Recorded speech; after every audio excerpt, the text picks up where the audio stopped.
इस वीडियो के अंदर हम ट्रांजैक्शन प्रोसेसिंग सिस्टम यानी टीपीएस को डिटेल के साथ स्टडी करेंगे कि ट्रांजैक्शन प्रोसेसिंग सिस्टम क्या होता है, कैसे काम करता है, इसकी कितनी टाइप्स होती हैं, इसके कितने कंपोनेंट्स होते हैं, इसकी फीचर्स और इसकी करैक्टरिस्टिक्स को स्टडी करेंगे।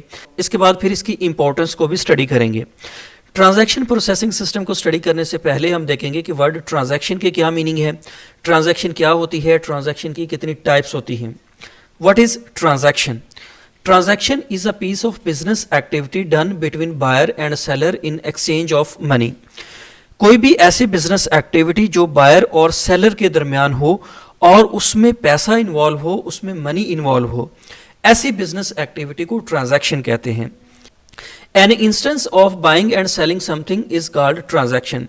जब भी सेलर कोई प्रोडक्ट सेल करता है या कोई सर्विसेज प्रोवाइड करता है और बायर उस प्रोडक्ट को परचेज करता है या उन सर्विसेज को एक्वायर करता है इन एक्सचेंज ऑफ मनी, कि वो जब भी प्रोडक्ट को परचेज करता है ना तो वो कुछ पैसा पे करता है, जब वो सर्विसेज लेता है तब भी वो पैसा पे करता है। तो ऐसी जो एक्टिविटी होती है ना उसको हम कहते हैं ट्रांजैक्शन। और ट्रांजैक्शन हमारी डेली लाइफ में बहुत ज़्यादा हो रही होती हैं। फॉर एग्जांपल, आपने होटल में रिजर्वेशन की, आपने कोई रूम बुक किया, ये भी एक ट्रांजैक्शन है। आपने किसी एयरलाइन में सीट रिजर्वेशन की, ये भी ट्रांजैक्शन है। आपने ट्रेन में कोई सीट बुक की, ये भी एक ट्रांजैक्शन है। आपने बैंक से कैश निकलवाया, ये भी एक ट्रांजैक्शन है। आपने बैंक में कोई कैश डिपॉजिट करवाया, ये भी एक ट्रांजैक्शन है। आपने पैसा ट्रांसफ़र किया एक अकाउंट से दूसरे अकाउंट में विद इन द कंट्री और किसी दूसरे कंट्री में आपने पैसा ट्रांसफ़र किया, ये भी एक ट्रांजैक्शन है। आपने कोई प्रोडक्ट परचेज़ की या कोई प्रोडक्ट सेल की, ये भी एक ट्रांजैक्शन है। तो ट्रांजैक्शंस हमारी डेली लाइफ में बहुत ज़्यादा हो रही होती हैं। तो ऐसी बिजनेस एक्टिविटी जो बायर और सेलर के दरमियान हो और उसमें पैसा इन्वॉल्व हो, ऐसी बिजनेस एक्टिविटी को हम ट्रांजैक्शन कहते हैं। ट्रांजैक्शंस दो तरह की होती हैं, इंटरनल ट्रांजैक्शन और एक्सटर्नल ट्रांजैक्शन। इंटरनल ट्रांजैक्शन वो ट्रांजैक्शंस होती हैं जो कि विद इन द ऑर्गेनाइजेशन होती हैं। एक ही ऑर्गेनाइजेशन के डिफरेंट डिपार्टमेंट्स जब एक दूसरे के साथ इंटरैक्ट करते हैं या एक दूसरे के साथ कुछ लेन देन करते हैं तो उनकी ये जो एक्टिविटी होती है ना, ये इंटरनल ट्रांजैक्शन में आती है कि ये विद इन द ऑर्गेनाइजेशन होती है। फॉर एग्जाम्पल, एक ही बैंक की दो डिफरेंट ब्रांचेस आपस में कुछ लेन देन करती हैं तो ये इंटरनल ट्रांजैक्शन में आती है कि ऊपर बैंक एक ही है, ऑर्गेनाइजेशन एक ही है, उसके दो डिफरेंट ब्रांचेस आपस में कुछ पैसे की लेन देन कर रही हैं, तो ये इंटरनल ट्रांजैक्शन आती है। और एक्सटर्नल ट्रांजैक्शन का मतलब ये होता है कि ये transaction outside the boundary of the organisation होती है, कि एक ऑर्गेनाइजेशन किसी दूसरी ऑर्गेनाइजेशन से या एक कंपनी किसी दूसरी कंपनी के साथ जो लेन देन करती है वो एक्सटर्नल ट्रांजैक्शंस में आती है। कि फॉर एग्जांपल, एक बैंक किसी दूसरे बैंक के साथ जो ट्रेड करता है ना, तो ये एक्सटर्नल ट्रांजैक्शन में आती है। अब हम स्टडी करते हैं कि ट्रांजैक्शन प्रोसेसिंग सिस्टम क्या होता है। ट्रांजैक्शन प्रोसेसिंग सिस्टम, इसके लिटरल मीनिंग ये है कि एक ऐसा सिस्टम जो कि ट्रांजैक्शंस को प्रोसेस करता है, उसे ट्रांजैक्शन प्रोसेसिंग सिस्टम कहते हैं। Transaction processing system is an information system that collects, process, store, retrieve and modify transactional data. Transaction processing system या टीपीएस एक इंफॉर्मेशन सिस्टम है जैसे दूसरे इंफॉर्मेशन सिस्टम होते हैं। फॉर एग्जांपल, एमआईएस है, management information system. Enterprise resource planning यानी ERP है। एग्जेक्टिव इंफॉर्मेशन सिस्टम यानी ईआईएस है। डिसीजन सपोर्ट सिस्टम यानी डीएसएस है। नॉलेज मैनेजमेंट सिस्टम यानी केएमएस है। कस्टमर रिलेशनशिप मैनेजमेंट यानी सीआरएम है। तो ये भी इसी तरह का एक इंफॉर्मेशन सिस्टम है। लेकिन इस इंफॉर्मेशन सिस्टम का क्या काम है कि ये ट्रांजैक्शंस के रेलेवेंट डेटा को कलेक्ट करता है, उस डेटा को प्रोसेस करता है, उस डेटा को स्टोर करता है और जब उस डेटा की ज़रूरत पड़ती है तो उसको रिट्रीव करता है और ये डेटा को मॉडिफाई भी कर सकता है। ऐसा जो इंफॉर्मेशन सिस्टम होता है ना, ये कहलाता है transaction processing system. Transaction processing system facilitates large enterprises to manage and process large number of transactions.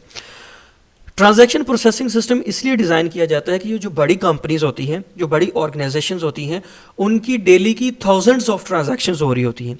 तो उन ट्रांजैक्शंस को प्रोसेस करने के लिए, उनको मैनेज करने के लिए ये सिस्टम डिज़ाइन किया जाता है। बिकॉज इतनी सारी ट्रांजैक्शंस को मैनुअली मैनेज करना बहुत मुश्किल काम होता है, बिकॉज इसमें बहुत ज़्यादा डेटा इन्वॉल्व होता है और अगर आप इसे मैनुअली मैनेज करेंगे तो आपको बहुत ज़्यादा एम्प्लॉयज़ रखना पड़ेंगे और इसके ऊपर बहुत ज़्यादा टाइम भी लगेगा। तो ट्रांजैक्शन प्रोसेसिंग सिस्टम बहुत फास्ट होता है, एफिशिएंट होता है, ये बहुत सारी ट्रांजैक्शंस को बहुत कम टाइम के अंदर प्रोसेस कर सकता है। अब जो बड़ी ऑर्गेनाइजेशंस होती हैं ना, वो इसको अपनी ऑर्गेनाइजेशन के अंदर लाजमी डिप्लॉय करती हैं, लाजमी यूज़ करती हैं ताकि उनकी जो रूटीन की ट्रांजैक्शंस है ना उनको इजीली प्रोसेस किया जा सके, उनको इजीली मैनेज किया जा सके। ट्रांजैक्शन प्रोसेसिंग सिस्टम की दो टाइप्स होती हैं, बैच प्रोसेसिंग और real time processing. Batch processing के अंदर बहुत सारे ट्रांजैक्शंस को एक साथ प्रोसेस किया जाता है। यहाँ पे सिंगल ट्रांजैक्शंस को प्रोसेस नहीं किया जाता, बल्कि जब बहुत सारी ट्रांजैक्शंस इकट्ठी हो जाती हैं तो उनको एक साथ ही प्रोसेस किया जाता है। अगर हम किसी कोरियर कंपनी की एग्जांपल लेना, तो अगर कोरियर कंपनी की जो डाक है वो एक सिटी से दिन में 2 दफ़ा आउट होती है। फॉर एग्जाम्पल, एक सुबह के 8 बजे आउट होती है और दूसरी डाक शाम को 8 बजे आउट होती है। तो ये क्या होगी, ये बैच प्रोसेसिंग है कि उनके पास जितनी भी डाक इकट्ठी होती है वो एक ही वक्त में आउट होती है। फॉर एग्जाम्पल, किसी कस्टमर ने अपना कोरियर भेजना है तो उसने अपना कोरियर सुबह 9 बजे कोरियर ऑफिस में पहुंचा दिया। अब वो कोरियर कितने बजे आउट होगा, वो शाम को 8 बजे ही आउट होगा। शाम के 8 बजे तक जितनी भी डाक उनके पास कलेक्ट हो गया, जितने भी कोरियर उनके पास कलेक्ट हो चुके हैं, उनको एक ही वक्त में आउट करेंगे। ऐसा नहीं होता कि उनके पास एक ही कोरियर आया, उसको उन्होंने फौरन फॉरवर्ड कर दिया। ऐसी जो प्रोसेसिंग होती है ना वो कहलाती है बैच प्रोसेसिंग। इसके अंदर टाइम डिले आता है। टाइम डिले का मतलब ये है कि यहाँ पे जो ट्रांजैक्शंस होती है ना उनको होल्ड किया जाता है। फॉर एग्जांपल, जो ट्रांजैक्शंस आपने रात को 12 बजे प्रोसेस करनी है ना, तो सारे दिन की ट्रांजैक्शंस आप होल्ड करेंगे। जैसे ही रात के 12 बजेंगे आप उन सारी ट्रांजैक्शंस को प्रोसेस कर देंगे। मतलब जो दिन की जितनी भी ट्रांजैक्शंस थी ना, आपने उनको एक साथ प्रोसेस करना है। तो यहाँ पे टाइम डिले आता है। फॉर एग्जाम्पल, जो ट्रांजैक्शन पहले रिसीव हुई है ना उसको वेट करना पड़ रहा है कि जब तक रात के 12 नहीं बजेंगे तब तक वो ट्रांजैक्शन प्रोसेस नहीं होगी। बैच प्रोसेसिंग बल्क ट्रांजैक्शंस को प्रोसेस करने के लिए डिज़ाइन किया जाता है। Real time processing, real time processing या ऑनलाइन प्रोसेसिंग, यहाँ पे कोई टाइम डिले नहीं होता कि जैसे ही कोई ट्रांजैक्शन रिसीव हुई फौरन से उसको प्रोसेस कर दिया गया। ऐसा जो सिस्टम होता है ना वो कहलाता है real time transaction processing system या ऑनलाइन ट्रांजैक्शन प्रोसेसिंग सिस्टम। इसके अंदर कोई टाइम डिले नहीं होता। जैसे ही कोई ट्रांजैक्शन रिसीव हुई वैसे ही उसको प्रोसेस कर दिया गया। अब यहाँ पे इस चीज़ की ज़रूरत होती है कि जो आपका प्रोसेसिंग सिस्टम हो ना ये 24/7 लाइव हो। अगर आपका प्रोसेसिंग सिस्टम 24/7 लाइव होगा तभी तो वो ट्रांजैक्शंस को फौरन से प्रोसेस कर पाएगा। आजकल कंपनीज रियल टाइम प्रोसेसिंग को यूज़ करते हैं कि जैसे ही कस्टमर ने कोई रिक्वेस्ट भेजी वो फौरन से उसको प्रोसेस करते हैं। इससे कस्टमर सेटिस्फैक्शन इंक्रीज होती है बिकॉज यहाँ पे कोई टाइम डिले नहीं आता। ट्रांजैक्शन प्रोसेसिंग सिस्टम के 4 कंपोनेंट्स होते हैं। इनपुट्स, यहाँ पे ट्रांजैक्शंस की इनपुट आती हैं, यहाँ पे ट्रांजैक्शनल डेटा आता है इस सिस्टम के अंदर इनपुट्स के थ्रू। फिर उन ट्रांजैक्शंस की प्रोसेसिंग के लिए एक प्रोसेसिंग सिस्टम लगा होता है। ये बेसिकली एक सॉफ्टवेयर होता है जो कि इन ट्रांजैक्शंस को प्रोसेस करता है। इसके बाद ट्रांजैक्शंस को स्टोर किया जाता है और आउटपुट्स को शो किया जाता है। अब हम ट्रांजैक्शन प्रोसेसिंग सिस्टम की कुछ फीचर्स और करैक्टरिस्टिक्स को स्टडी करते हैं। इसका पहला फीचर ये है कि ये फास्ट और एफिशिएंट होता है। फास्ट और एफिशिएंट का मतलब ये कि बहुत सारी ट्रांजैक्शंस को बहुत कम टाइम के अंदर प्रोसेस कर देता है और एफिशिएंटली भी करता है कि इसके अंदर एरर के चांसेस नहीं होते। ट्रांजैक्शन प्रोसेसिंग सिस्टम का नेक्स्ट फीचर ये है कि कंटिन्यूस अवेलेबिलिटी, कि ट्रांजैक्शन प्रोसेसिंग सिस्टम जो होता है ना ये 24/7 अवेलेबल होता है। ये कस्टमर्स को 24/7 सर्विसेज प्रोवाइड करता है। जिस वक्त कोई कस्टमर्स इस सिस्टम को एक्सेस करना चाहे वो कर सकता है और अपनी ट्रांजैक्शंस को एग्जीक्यूट कर सकता है। Reliability, transaction processing system thousands of transactions को प्रोसेस कर सकता है without any error.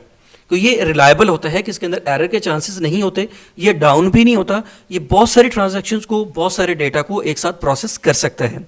Easy to use, transaction processing system एक सॉफ्टवेयर होता है, एक कंप्यूटर एप्लीकेशन होती है और ये यूजर फ्रेंडली होता है, कोई भी इसको इजीली यूज कर सकता है।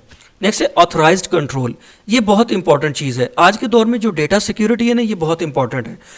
ट्रांजैक्शन प्रोसेसिंग सिस्टम के अंदर चूंकि ट्रांजैक्शनल डेटा होता है तो टीपीएस उस डेटा की सिक्योरिटी को भी इंश्योर करता है कि उस डेटा तक कोई भी अनऑथराइज्ड एक्सेस ना हो, कोई भी अनऑथराइज्ड पर्सन उस डेटा को एक्सेस न कर सके, उसको मॉडिफाई ना कर सके।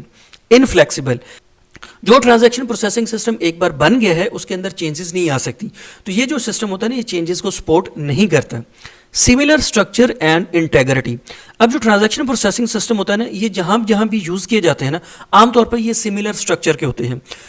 फॉर एग्जाम्पल, आप 2 डिफरेंट बैंक्स की एप्लीकेशंस को देखें ना तो वो ऑलमोस्ट सिमिलर होंगी कि सबसे पहले आप अपना पासवर्ड एंटर करेंगे, फिर आपकी अकाउंट डिटेल्स आपके पास आ जाएंगी। वहाँ से अगर आपने फ़ंड ट्रांसफ़र करना है तो आप बेनिफिशियरी नेम सेलेक्ट करेंगे, उसके बाद फिर जो है ना आपको OTP मिलेगा, आप OTP को वेरीफाई करेंगे, उसके बाद आप जो है वो कैश ट्रांसफ़र कर सकेंगे। तो जितने भी बैंक्स हैं ना सबका सिमिलर स्ट्रक्चर होता है। तो ये जो ट्रांजैक्शन प्रोसेसिंग सिस्टम होता है ना ये सिमिलर होते हैं। अब फॉर एग्जांपल आप एयरलाइन के अंदर कोई सीट बुक करना चाहते हैं, सीट रिजर्वेशन करना चाहते हैं, तो डिफरेंट एयरलाइंस का जो सिस्टम होगा ना वो ऑलमोस्ट सिमिलर होता है। तो इसका मतलब है सिमिलर स्ट्रक्चर एंड इंटेग्रिटी। अब हम ट्रांजैक्शन प्रोसेसिंग सिस्टम की इंपॉर्टेंस या इसके एडवांटेजेस को स्टडी करते हैं। TPS can process large amount of data in very less time. Transaction processing system का ये फायदा होता है कि ये बहुत ज़्यादा डेटा को बहुत कम टाइम के अंदर प्रोसेस कर सकता है। चूंकि ये एक कंप्यूटर एप्लीकेशन है, आप सिंगल कमांड के थ्रू बहुत सारे डेटा को प्रोसेस कर सकते हैं। आप thousands of transactions with in less time execute कर सकते हैं। अगर आप इनको मैन्युअली करेंगे ना तो उसके ऊपर बहुत ज़्यादा टाइम लगेगा, लेकिन ये इंफॉर्मेशन सिस्टम इसीलिए डिज़ाइन किया जाता है कि ये बहुत सारी ट्रांजैक्शंस को बहुत कम टाइम के अंदर प्रोसेस कर सकता है। अगर आप ट्रांजैक्शन प्रोसेसिंग सिस्टम को यूज करेंगे ना तो आपकी ऑपरेशनल कॉस्ट भी मिनिमाइज हो जाएगी, बिकॉज ट्रांजैक्शन प्रोसेसिंग सिस्टम एक सॉफ्टवेयर होता है, एक इंफॉर्मेशन सिस्टम होता है और ये इलेक्ट्रॉनिकली डेटा को मैनिपुलेट करता है। यहाँ पे आपको बहुत कम एम्प्लॉयज चाहिए होते हैं, लेकिन अगर आप बहुत ज़्यादा ट्रांजैक्शंस को प्रोसेस करने के लिए एम्प्लॉयज रखेंगे ना तो आपकी ऑपरेशनल कॉस्ट बढ़ जाएगी। लेकिन अगर टीपीएस को डिप्लॉय करेंगे ना तो ये बहुत कम टाइम के अंदर बहुत लेस एम्प्लॉयज़ के साथ आपके डेटा को प्रोसेस कर देगा, तो इससे ओवरऑल ऑपरेशनल कॉस्ट मिनिमाइज हो जाती है। टीपीएस जो होता है ना, इसको आप कहीं भी यूज़ कर सकते हैं और कोई भी ऑर्गेनाइजेशन इसको यूज़ कर सकती है। ये स्पेसिफिक नहीं होता कि इसको एक ही ऑर्गेनाइजेशन यूज़ कर सकती है, एक ही तरह के बिजनेस में इसको यूज़ किया जा सकता है, बल्कि इसको किसी भी बिजनेस में, किसी भी ऑर्गेनाइजेशन में और किसी भी जगह इसको यूज़ किया जा सकता है। ये यूज़र फ्रेंडली होता है, कोई भी कस्टमर या कोई भी बिजनेस एंटिटी इसको ईजिली यूज़ कर सकती है। Chances of error are minimised.